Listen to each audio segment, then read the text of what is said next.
Welcome to the Past Life Awakening Institute podcast. I'm Mark Beal, a past life regression therapist and trainer. Each episode shines a light on healers who practice spiritual regression therapies like hypnosis and hypnotherapy with regression to this life, past lives, between lives, and spirit releasement therapy. If you're interested in having personal sessions or certification training in any of these modalities, go to my pastlifeawakeninginstitute.com website for details. So thanks for watching and enjoy this episode. Today my guest is Cynthia Renee Meeks. Cynthia is a spiritual awakening guide. She's an author of the book Numbers, Angels, and God, A Journey of Faith. She has a Bachelor of Metaphysics from the University of Sedona. She's a certified numerologist, and she practices hypnosis, including spiritual regression, things like past life regression and between lives. So welcome to the podcast, Cynthia. Thank you for having me, Mark. I really appreciate this. Yeah, well, it's great to see you again and great to Yeah, catch up. That's quite a background that you've got. I'd like to know more about your healer's path and how you got there. Before we sure. get to that, can you tell us a bit about what are the main types of issues that people bring to you? Oh, gosh. For instance, today I got a client from the Netherlands, and he had cancer 4 times. And I love working with cancer patients because they come to me mainly because they want the spiritual reason behind cancer, since they already have the medical reason. And we all know there's a spiritual reason as to why someone is sick and has illness in their bodies. And that was one issue. And then another issue, he's very depressed because he doesn't have his daughter. She has her mom, the mom took the daughter away from him 2 years ago. And so he has tried to commit suicide last year. And so right now he's just in a state of depression. Okay, that's really interesting because Hmm. I find a lot of people, when they bring issues to us, they'll often Hmm. start talking about, I've got this physical issue, and they'll Mm. just emphasize the physical. And then they'll Yeah. say, oh, by the way, there's an emotional connection, and Hmm. that's giving me depression. Right. Then, and then that's a realization that there's something spiritual there. But as we talk to them more, we realize that the solutions we can apply are more spiritually orientated, and that is actually the issue, even though they may Yes. not realize it at the beginning. They never realized it at the beginning. They equate the issue with everything else but spirituality. People just don't want to step into that, into those shoes of spirituality for some reason. It's like it's a stigma, or they want to stick to the religion part of it, and find out there has to be a medical reason why I'm in this physical pain. It's a medical reason, right? But the doctor keeps saying there's nothing wrong with me. So I get those clients a lot too with the medical reason. My mom, for instance, my mother, I lost my stepdad last year, and my mother, she became cancer free in September of 2019, and she became cancer free 2 months after he passed away. Well, then all of a sudden she started having this pain in her leg, and she has been to the doctor so many times getting steroid shots, and the pain is still there. Well, I don't live where my mom lives. I live 5 hours away, and she started to come to visit me, and the pain has like just disappeared.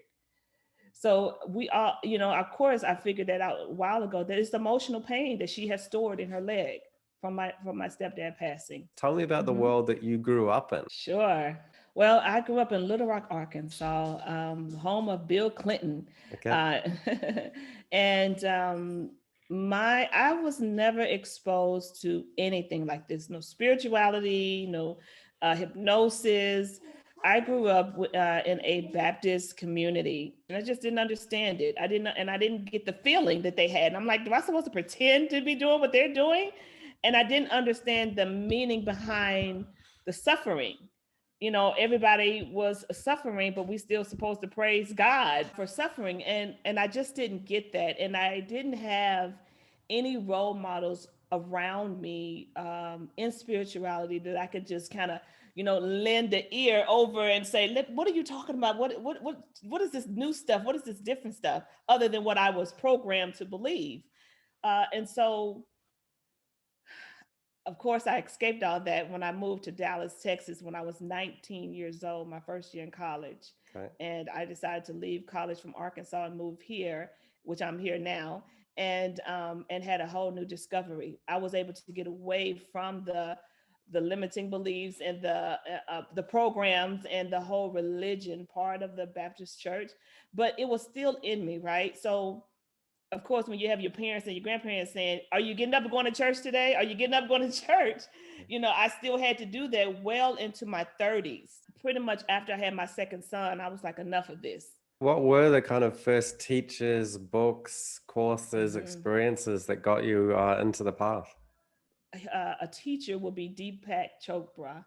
Okay. He was the teacher for me because I guess he was the only one that was kind of standing out talking about karma. I was reading his books and just reading everything and the people that he was interviewing. How did you then get into numerology? When I got into numerology and I realized that everyone is born with a blueprint. I'm a different type of researcher. Instead of reading books about numerology, the current books, I went back to the books that were written in the 1700s and the 1800s to learn about the numerology, about the soul, about why your soul chose to incarnate, about the lessons that your soul is here to experience. And so it gave me a whole different perspective on what the commercialized numerology is trying to teach people on YouTube versus what in the back in the day, early in the other centuries, how it was really about spiritual. It was all spiritual, but they leave that out now in numerology. But I include that in mine, and everything that I do is it's all spiritual. You take a number of people through their past lives. So I'm Mhm. interested about some case studies or some stories that you have. I've got a couple of people that I can ask you about, Jessica, for example. But Sure. do you have some case studies that of people that you've taken through the past lives that particularly like illustrate these kind of things you're talking about? Yes, I have. Before we talk about Jessica, I have a lady, Christina. Now, Christina, what's so interesting about her is that she feels like she's a healer. She can see certain things. She's not a medium, but she does have some special spiritual gifts. And she wanted to go in a past life to see was there ever a time where she had these gifts. And we found out that she was a Native American. She was an Indian. She was and in this time, the same husband that she has now, she had in that life. And her dad made her marry this husband. And so she had to stay married to him because of the her dad was in power as this a chief Indian.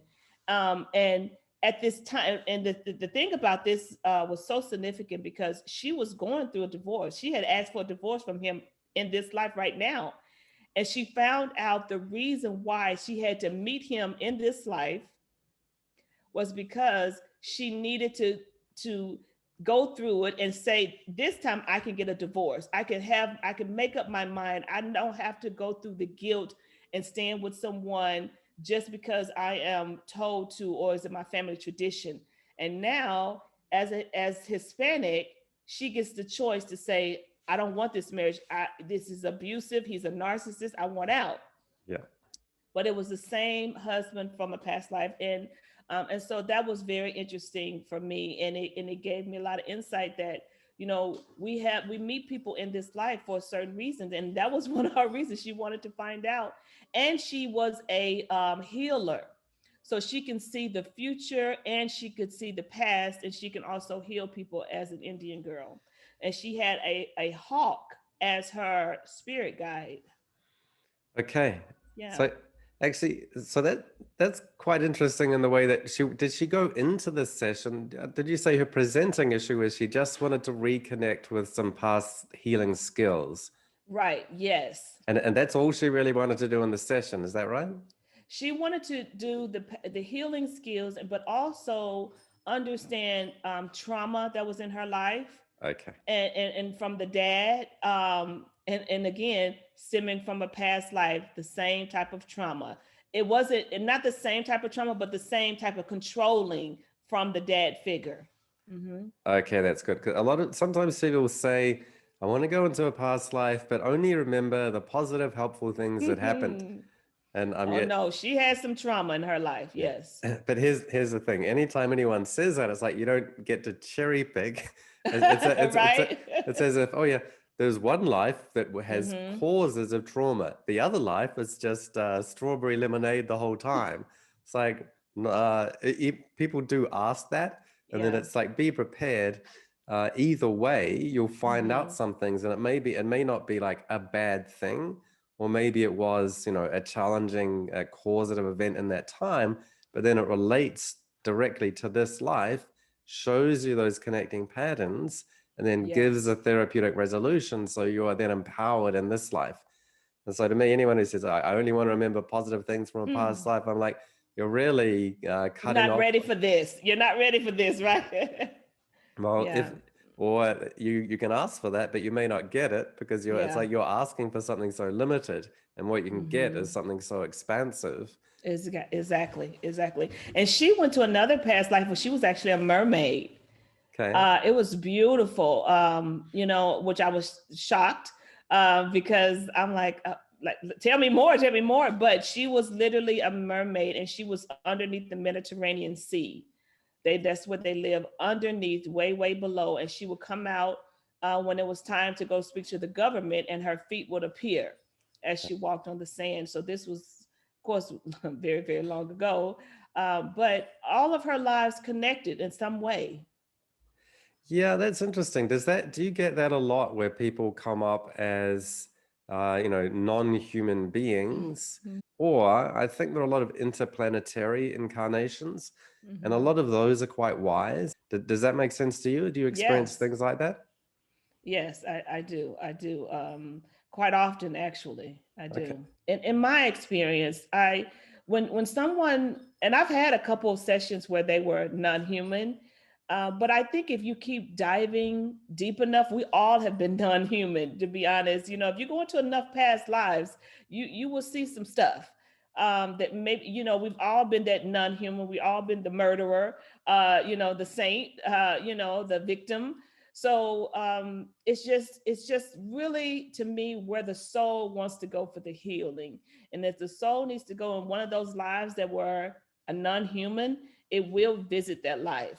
But I find sometimes when you're doing past life regression, you're not quite sure where it is. Like, are we on Earth? Are we not?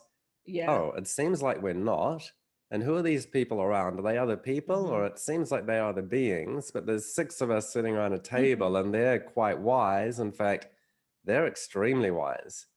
It's that Mm-hmm. and now they're acting as if they're a council telling us about why you incarnated before, what you Mm-hmm. did and couldn't do. And so I'm like, this is a sort of another version of a between lives session.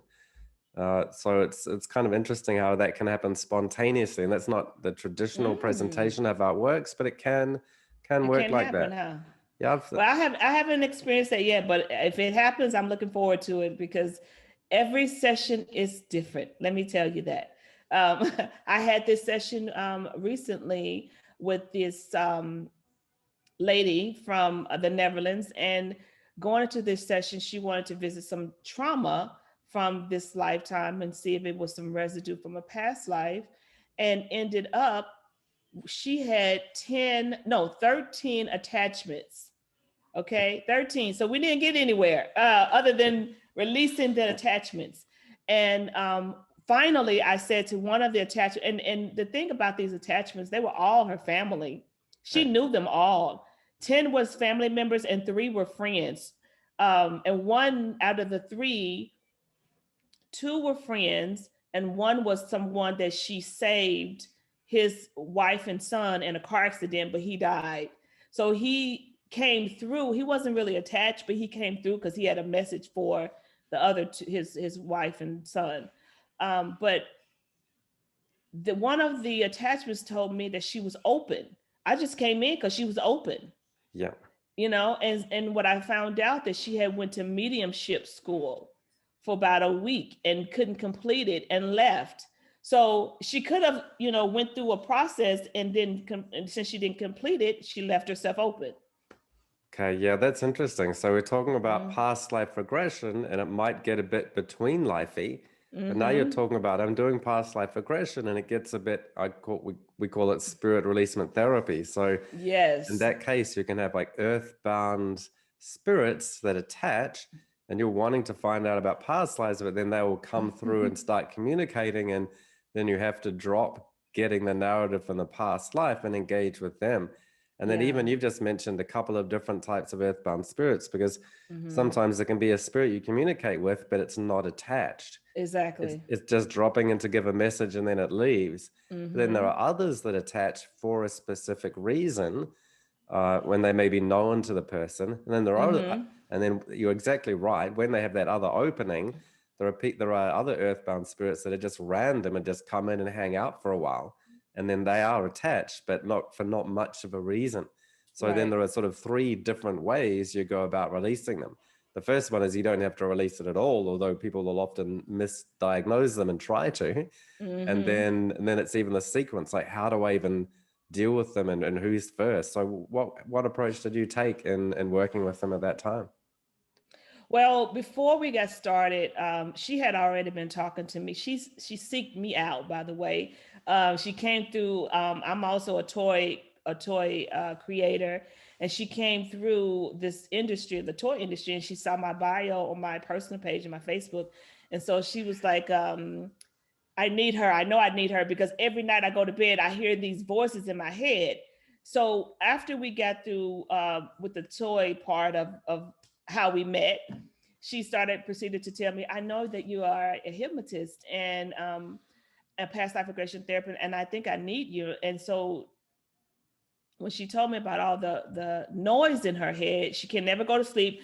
She just hear people talking. And I'm like, that's not normal. You don't hear spirits talking. If they're attached to you, they influence you, but they don't talk to you. And so that was really strange for me. And but when I got in there, we realized it was her mom, her dad, her grandfather, her grandfather on her dad's side, the grandmother, the aunt, and I mean the list went on and on and on. And then they say, well, and then there's her aunt is in here too. I'm like, real, and they were all in her head, exactly what she was hearing. And so what they wanted her to do to get their family land back. So she was in and so that's why they all attached to her. It's like they knew that she was open, and they knew everybody else was in there. So if everybody else is in there, then I'm gonna go in there too, right? Which is weird. I don't know how spirits can they can sense that, but they were very nice and ready to leave. Her grandfather had been there for 47 years. He attached to her when she was 1 year old. Yeah, that's interesting. So a couple of things there. Like a lot of times people can have attachments and have no clue about it. Yes. There definitely are variants where some earthbound spirits, or even ones that have DFE attachments, are quite vocal and do speak to their host a lot. And that's part of Really? the, yeah, that's part of their thing. They're Okay. like, these guys are talking to me all the time. Just tell them to shut up is what they ask me. And I say, Mm-hmm. well, look, we've got to talk to them. We've got to find out what they're saying. So they're often just Mm-hmm. like trying to block them out, or just trying to say, go away. But then it's a matter of engaging them in some kind of conversation, finding out what they want, and then figuring out how we can get to a mutually beneficial solution. Mm-hmm. But Mm-hmm. it's always to benefit our client. But a lot of times people can think, I've got to help my client against these entities. But ultimately, we're here to help all beings, and those Mm-hmm. entities, it's not even that we're in service of them and helping them, but we are listening to them and Mm-hmm. helping them become calm, clear, confident, at peace. I And like that. when they do that, they will go to Mm-hmm. the light. So it's not us. We don't have an intention or a desire to make them do what we Mm-hmm. want, but we just figure out, what's really happening here, what's the highest good for everybody. They then figure out for themselves that it is to go into the light. But sometimes there are also things that even karmically we sort of need to have that experience or need to hear. So Mm-hmm. so it's actually a little bit unusual for me that they Mm-hmm. would. So that to me, that saying stuff is a bit normal, but often it's a non-terrestrial kind of contract or Yeah. karmic history. So to me, a little bit unusual that It's like a real, this is more ghost whispery stuff where it's like, resolve a present day thing. And oftentimes all the stuff to be resolved is centuries old. So that's part of the resolution. Like it's already done. It's already done, guys. That's hundreds of years ago. What are you talking about? So for me, I'm like, oh, wow, really? They did something about a property transaction from like 20 years ago. So how did you talk with them and how did you get it resolved? Oh, they were ready to go because they realized that they were draining her, and they all was talking to her at night. And when I say talking to her, she couldn't understand what they were saying, but they would influence her to the point where she would call this certain attorney, or she knew where to go look for this certain paperwork that her dad had put up somewhere and no one else knew what it. So they would influence her and she could hear, but she could never pinpoint who it was and what they were saying. And then once we got in, and then she discovered it's the mom, it's her dad, and her mom died on a vacation. When they were on a vacation in Spain, she died, and her mom felt like she was the daughter was so distraught that she needed to be with her and stay with her. But just talking to them, they love her, right? So they would never do it to harm her, and just showing them that their energy was affecting her. It was affecting how her mood swings, her depression. And so they were very forthcoming. I mean, they were even telling me which angels to call in to help remove them. Can I get 2 angels? Can I get 2 angels? Can you bring, and there was even a little 3-year-old, which was her great aunt's daughter who passed away. And so she even went into a little girl mode, like, and can she, and tell her I love her. And and it was amazing. I've never seen that before. Like every person, her voice changed, it was amazing. But they loved her, right? And they knew she was filled with light, and they were ready to go to the light. They were ready. They said all they needed to say to her. And then it was time for them to, but her friends who passed away, one guy committed suicide. He had a whole revelation while he was in there. He just loved traveling with her. He influenced her to go to all of these different places that he's always wanted to go travel to. And because it was an early suicide at 17, and she was in her 40s. So he's been there a while, but he realized that he figured he made a mistake. He could have resolved some things that didn't require him committing suicide. So I did a lot of therapy on a few of the people in there before we sent them on to the light. Okay, that's a great point. So you're doing all of this in hypnosis. Yes, and so 3 hours. Okay, so this has been going on for 40 years in her life and influencing her in subtle ways she wasn't aware of. It became explicit when she heard some talking, but she couldn't hear any of the words. But then you come along. She says, I've got some problem. Did she even know what it was? Did she know what an earthbound spirit was, or? No. And believe it or not, Mark, she had a hypnosis session about maybe 7 years ago. Mind you, her friend was already there. The mother was there. The grandfather was there. There was already several people already in her, and they didn't even touch any of that.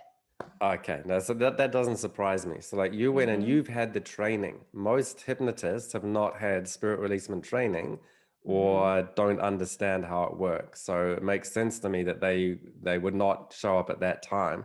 But you come along and you're the right person at the right time, but you're the right person. And so then you bring that out of her uniquely through your gifts and through your knowledge. It's so funny because it just took a turn. We started going through the tunnel, right? Yeah.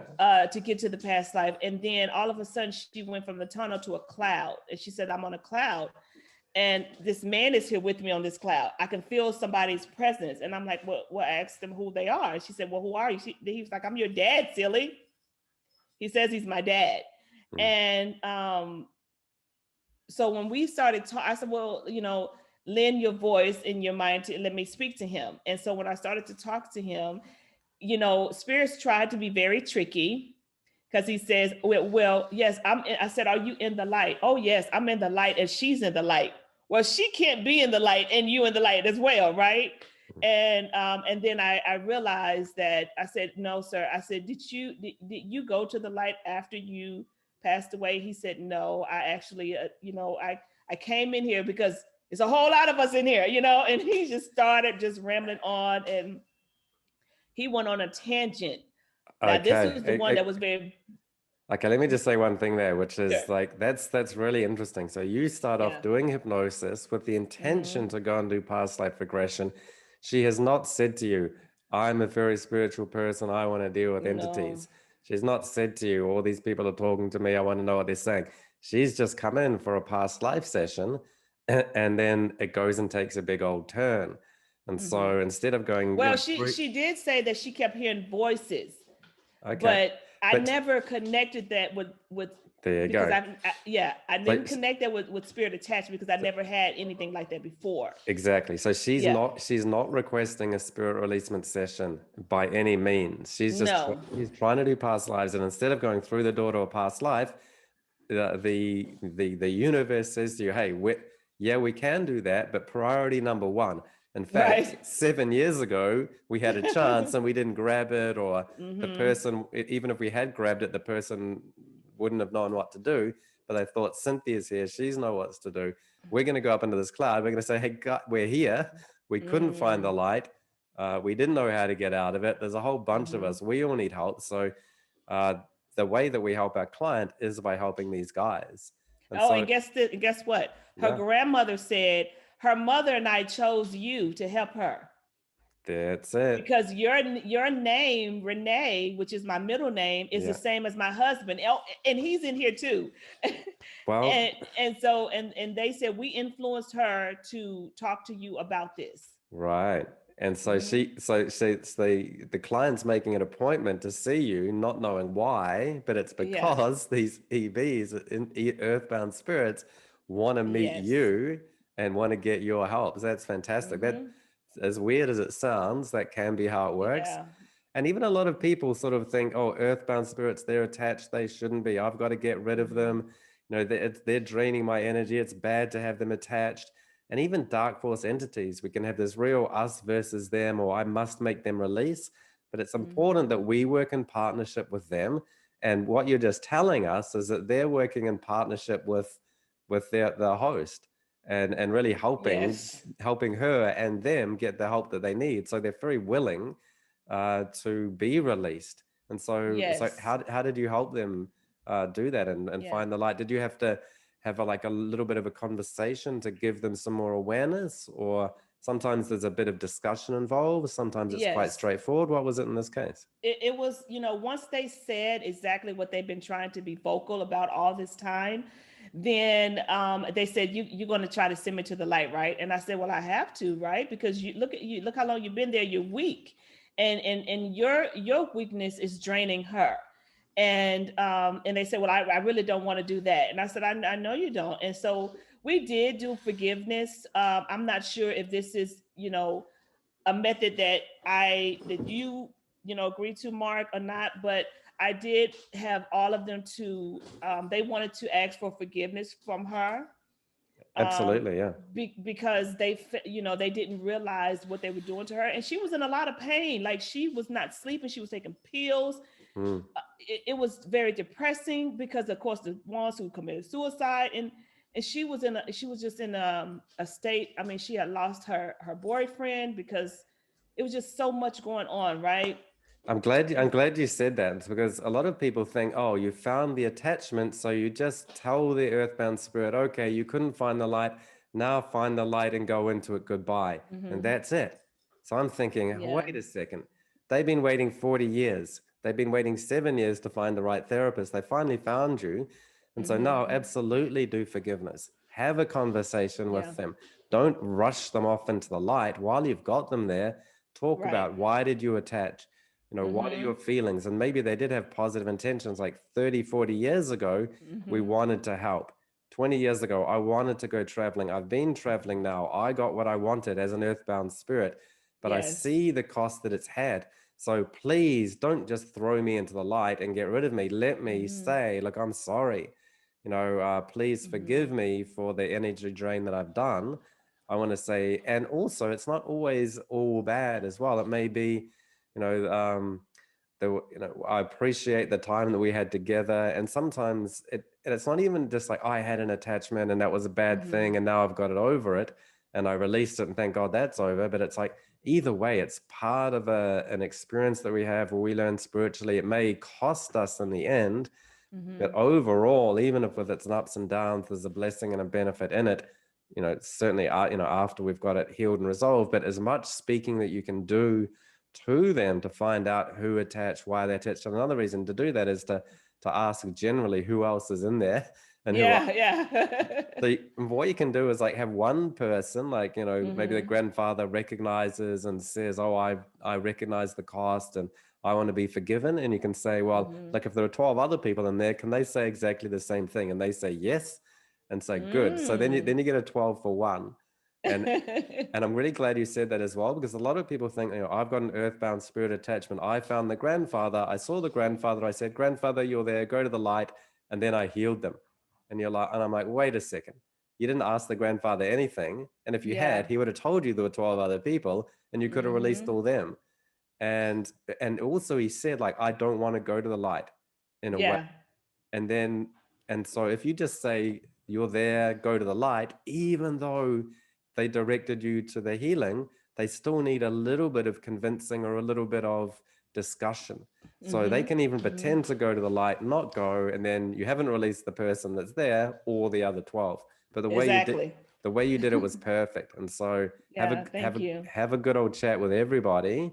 And I did, and I thought, because they all were family except the friends, I thought that was very vital for her, because I know when people release these earthbound spirits or dark forces, or they have an emptiness, and they go through a period where it's like I feel like I'm empty inside, like I'm missing that.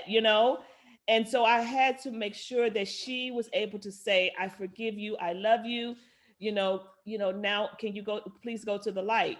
And so it was beautiful. Like I even called in the little 3-year-old. She said, can I have 3 angels? And so I just called in Michael and Rafael and Azrael, just to make them feel good. And they, even when they was hearing every time that I talked to one and released them, right? And so when they got time, when I gave them their time to speak and to say their forgiveness, and then they said, I want Rafael to come get me. And she could see Rafael coming and taking them on to the light. Okay, that's great as well. I'm really glad you brought that up. And that's exactly right. That's one of the reasons we do need to have that discussion. Yeah. Because like they are attached for a reason. And we want to know what that reason is. And we kind of want to undo it. And the reason generally is out of date. So it doesn't apply anymore. And that's the reason why the earthbound spirit attached. But it's also why the person invited or allowed them in the first place. So we can't assume that even if someone does say, I want to come for a spirit releasement, I want to release the spirit. Once you find the spirit, they're still not guaranteed to 100% want to release them.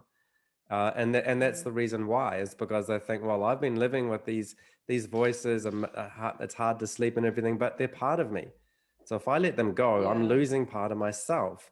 And they haven't been all bad. They help me and they are my family and I want to be loyal. And so there's all this sort of mixed feeling. And so we need to talk through and resolve that. And so that's exactly what you did. And then I really like the fact you bring in the archangels, because so firstly, you do that little ceremony, forgiveness, resolution, and it is kind of almost like a funeral where like now we're going to say goodbye and we're going to move on, and I'm going to get on with my life without you. And, even things that are hurting us, you can be a bit sad to see them go in a strange way, but that's how it is. So you need to do that healing. And then when you bring in the archangels, a lot of times people who do the very simple version think, I just found an EB, that's bad, go to the light, I fixed it, and you didn't. And or the other thing is, no, I did, because I called in the archangel and the archangel does everything for us. No, they Yeah. don't. The archangels are No. assistants. They are Assistants, and they're there to follow your lead, you know. And when you exactly. call them in, they're like, okay, what am I here for? Because Yeah. Raphael, Archangel Raphael could be there to heal. Yep. So if they, and they specifically wanted that one to come in and help and take them onto the light. And then she even said that Archangel Michael picked up the 3-year old and held her into the light. And so, it was beautiful. It was amazing for me, Yeah. actually, because I got to see all these different personalities, and the reason why. There was always a reason why. Everyone was different. She needed me, or I needed to tell her something, or I needed to get a message to my wife, and they was influence her to do all of this, right? She stayed busy. Yeah, and you elicited all of that. And so that's another thing. People think, Yeah. oh, if archangels can help, why are things attaching in the first place? Why don't the archangels come in? Why doesn't my spirit guide just clean this up for me?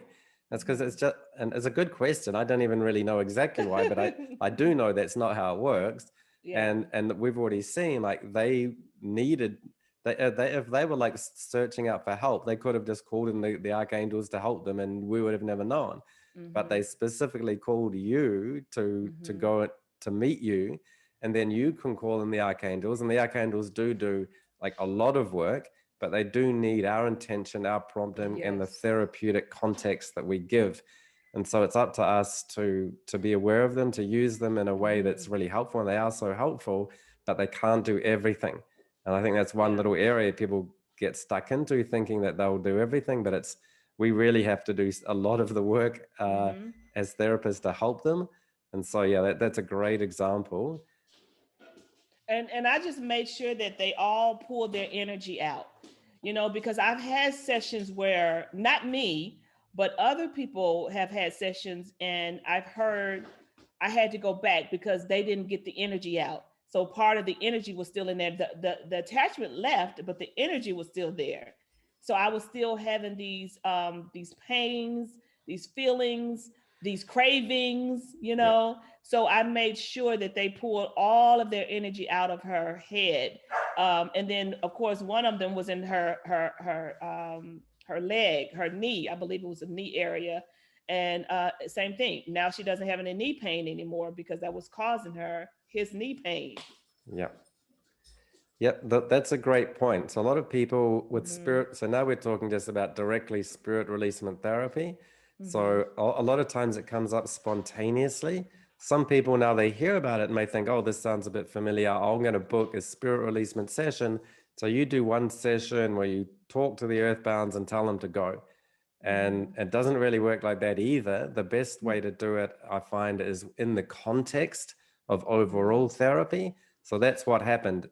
It wasn't that they said, come in and get rid of them. They said, I've got some issues, help me heal them. So you were doing Yeah. some hypnotherapy, some past life regression therapy. Mm-hmm. And along the way, it turned into SRT.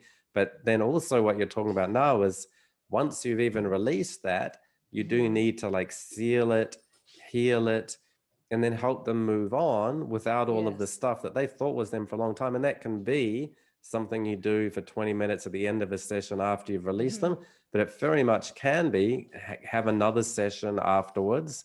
And that may be that, and even in your example, I was trying to go down to a past life, but I ended up off into this cloud.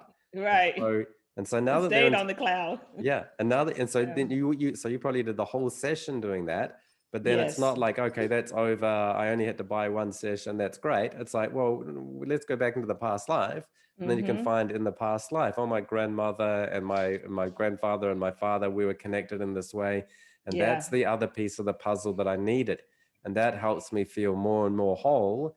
And then we can Mm-hmm. do some more therapy. So within the context of 3 to 5 sessions, you can have a really holistic spiritual regression healing that encompasses Mm-hmm. everything. And again, just trying to go in and do the very simple one-off version can be Mm-hmm. limited. And so and that ongoing therapy is a really important but sometimes ignored part.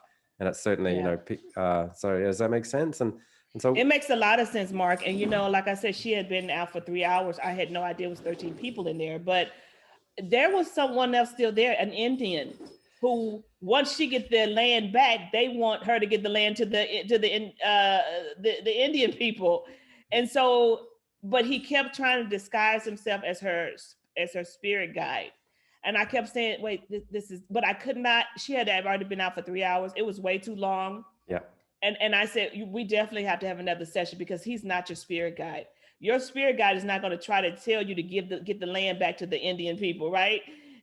But he had convinced her that he was her spirit guide. And I knew that he's not her spirit guide, but it was just it was already enough time spent on everybody else that I had to say, we have to move on. Another session. So there will be plenty more sessions after that one. Yeah.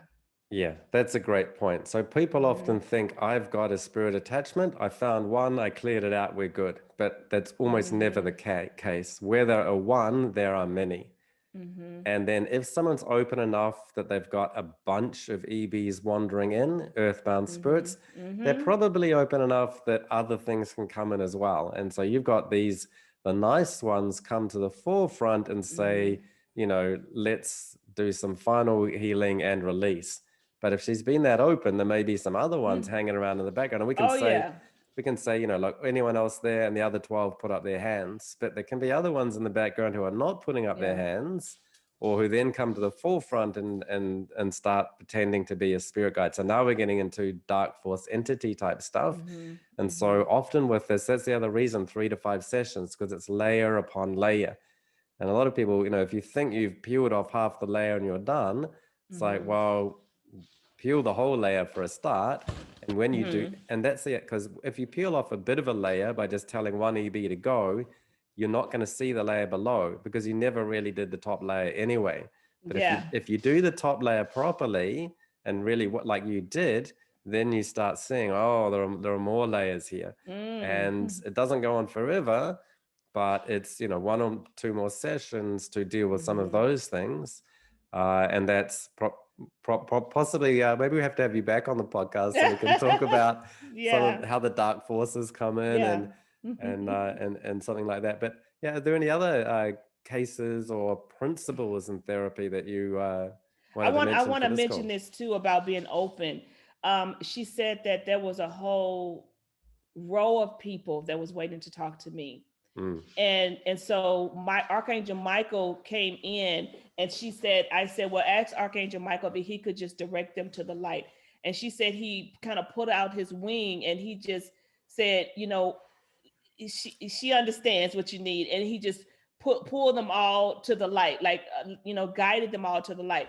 But I said, oh my God, like once we go through these other sessions, I'm definitely going to do my research to find how to close her up. If need be, if that's what she wants. I mean, some people like this like to be helpful, right? But and I'm like, no more, please, no more. I can't do any more right now. No, please. But I guess now with this COVID, there are so many people that are dying that are not going straight to the light. And I don't want to get off on a tangent, but they are finding open sources like this when people are going to hypnosis to say, hey, I missed the light. I'm not attached to you, but can this person help me? Go ahead, and I found that out a lot here lately. Yeah, it is interesting how things change. When the world changes, consciousness changing, and environments change, we see different things coming through. So it's a little bit like non-traditional ways of getting to between lives, or just the occurrence of earthbound spirits. Percentages, I think, are going up a little bit these days. So it's interesting.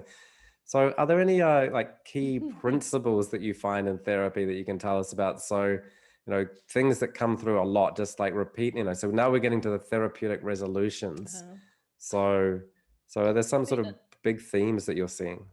The forgiveness, from, are we talking about like when you go from blame to understanding or something like that? Yep. Exactly. Okay. Yep. Yes. It's mostly forgiveness that I am seeing. And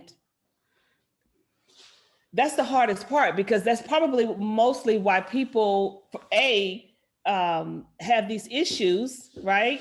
And then B, why people never get to the light, because they want to hold on and they figure, I'm going to stay mad, I'm not going to the light, I still have free will, and as an earthbound spirit, so I can do what I want, and I'm gonna still hold on to all of this. So I think it's the forgiveness on both parts, on the earthbound spirits, and of course the person that is in the hypnosis session. So a lot of things that they're going through this because they have incarnated again, so they can learn forgiveness, or they can learn understanding, or they can learn and be pushed towards spirituality. That's beautiful. I love that. And so there's Mhm. forgiveness and understanding, and I think they really come together. And so even a lot of the theme we've been talking about, it's like, I've got an earthbound spirit, that's bad, I've got to get rid of them. And we do have a bit of a delete culture, or a bit of if you're not on my side, you're against me kind of a thing going on. And what happens then is nobody listens to anybody, and you're just trying to push them away. But Yes. even if they're dark force entities or earthbound spirits who are draining us, but still speak to them, find out what's going on. That understanding and insight can lead us to some sort of forgiveness, and then we get a peaceful therapeutic resolution. So Yes. that happens certainly in the spiritual world all the time, and be nice to see it in this world a little more often as well. So Yeah. so I'm curious as well about your process of learning. And so there are people listening to this who might resonate and say, oh, I have those kind of things, I want to see a therapist to help that. Or I didn't realize that if you're doing hypnotherapy or past life regression, it can get into this, but I have a sense of it. And there are other people who are learning to do these therapies. So what could you tell people who are becoming students? So you said, like, I was suddenly, they were in another world, and I was like, I haven't done this before, this is strange, or now it went off on a tangent. So what kind of advice or words would you say to people who are learning these things, and maybe they're like, oh, that sounds a bit much for me to handle, like she can do it, but I don't know if I could? Or so what would you say to sort of new healers who have those little apprehensions, or just getting into this? And Well, like you taught me and told me at the beginning, Mark, you will only get what you are ready for. If you're not ready for certain experiences, you won't. Your spirit guide is there to help you, and they will bypass you. So you want to take baby steps, then the people that you get are going to be very light and easy. But don't think that that's where you're going to stay, because in this type of life, you grow, and things change, right? I see the light. Yeah, to see the light, because the puppy just want to be in the way. There you go. So yes, you definitely you pace yourself, right? Yeah. And don't worry, because you're not going to jump in and just be faced with a bunch of ETs or DFEs, and you're not prepared for that, or not educated about it, or so don't be afraid. If you get into this work, it's because that you are a healer, right? Yeah. You have a need to help people, and hopefully that's the reason. Hopefully you're not getting into it because it sounds exciting, or because it wasn't exciting to me, right? It was a way, when I got enough numerology clients that I could not help them with why they were raped, or why do they have this pain and it won't go away, and I didn't see it in the numbers, right? Yeah. Because there's certain things you can see in their path, um, that will say, okay, well, yeah, you are going to have some illness, so you will be sick for the next 3 years. I can see a bunch of nines, right? But if there wasn't anything like that, then there was no explanation in numerology that I could give them. And so they had a need that I could not fulfill, but I still wanted to help heal. And it just came to me like hypnosis, and I'm like, what? What is that? And I'm just like, and then I just started my research, like, how can hypnosis help me with my clients?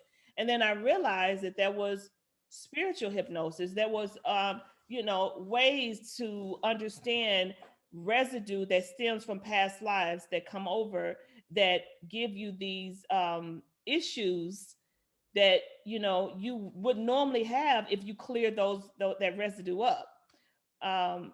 or even this new drama in your life. And a lot of times people think, oh, this is happening to me. I was traumatized as a young child. Well, okay, let's see what this trauma stemmed from, because that could be from a past life of karma. Yep. There is always an answer. There's Yep. always an answer. And so when I got into this, and I would say to the students, make sure that your heart is in it, because just to understand how to hypnotize someone, like, do you think it's fun? It's not about stage hypnosis, because spiritual hypnosis and stage hypnosis is totally different. Mm-hmm. And if you're interested in making someone bark like a dog, then this is not the field for you, right? Mm-hmm. You can learn that on YouTube. If you're interested in getting in this to heal people and heal yourself, then this is the right place for you. And whatever every client that you get is the client that is chosen for you by your guides. Yeah. Yeah, that's great. That makes a lot of sense. So as a lot of people are doing some sort of healing work, and then they find they get pushed a little bit by certain clients, maybe even a difficult client or a strange client. And then that motivates them to learn a little bit about what's happening, and then to do some extra studies. And then once they've got those extra studies, they've got extra competencies. So maybe like it came in and it went a bit unusual and I wasn't that confident about it, but my lack of confidence made me research. My research made me competent. My competence meant that when that client came back again, they opened up in ways that they'd never opened up to me before. So just like, the person can go to a hypnotist 7 years ago, but if they don't know how to deal with it, it won't come up. Right.